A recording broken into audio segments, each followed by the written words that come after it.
오늘의 밥 시간입니다. 5월 4일 목요일. 오늘의 밥은 민수기 22장 21절로 35절 말씀입니다.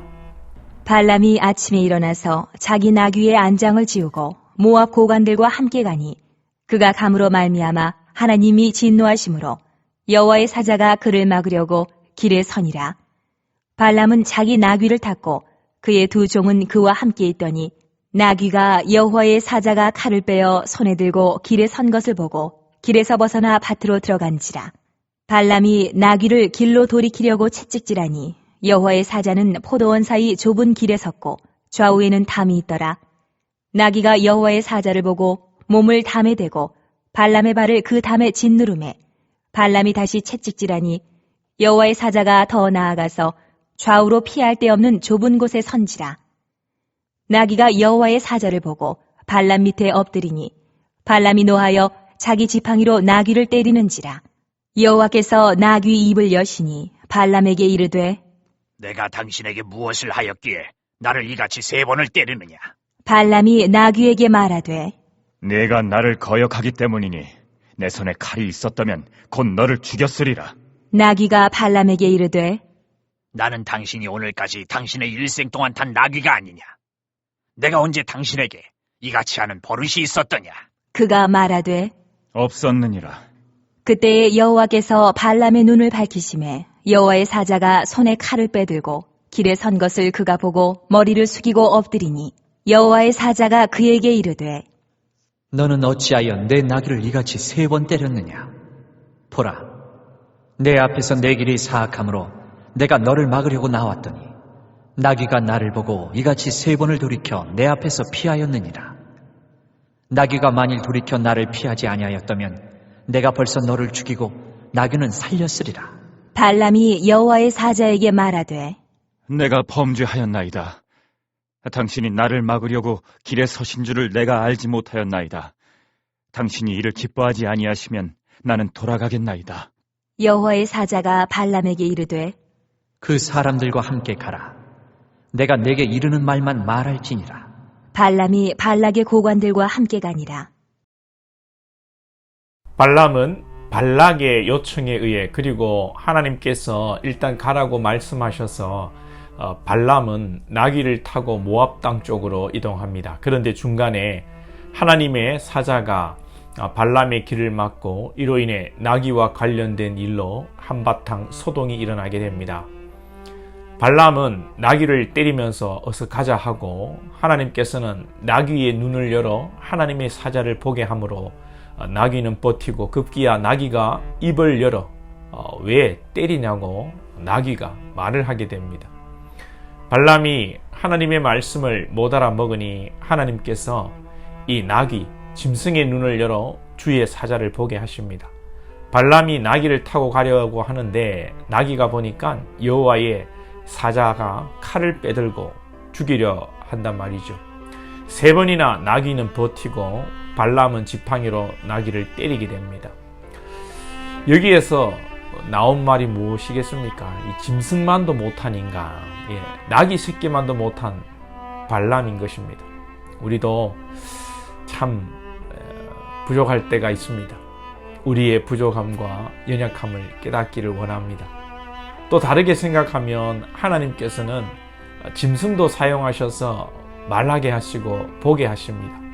이렇게 짐승도 사용하시는 하나님께서 부족한 우리들이라고 해도 하나님께서 영안을 열어주시고 은혜를 주시고 능력을 주시면 우리도 부족하지만 하나님의 도구가 되고 하나님의 일을 감당할 수 있는 것입니다. 그러려면 눈이 열려야 합니다. 보지 못하면, 내가 깨닫지 못하면 모르고 발람이 무식하고 나귀를 때린 것처럼 우리는 우리가 보고 생각하는 그 한계를 벗어날 수가 없습니다. 영의 세계를 말할 때에 믿지 않는 자들이 어떻게 깨닫겠습니까? 자신들의 이성의 범주에서 그 이상을 깨달을 수 없는 것이고, 믿음을 이야기하고 하나님을 이야기할 때 그래서 세상은 우리를 비웃는 것입니다. 교회 안에서도 마찬가지입니다. 모르는 사람이 무식하다고 모르면 잘 배우고 순종하면 좋은데, 자기가 아는 것이 다인 것처럼 생각하고 주장하는 사람들은 참 주변 사람을 피곤하게 하고 아프게 합니다. 발람이 나귀를 막 때린 것처럼 아픈 상황이 발생하게 되는 것이죠. 저와 여러분은 언제나 겸손하게 깊이 생각하고 말하고 행동하기를 원합니다.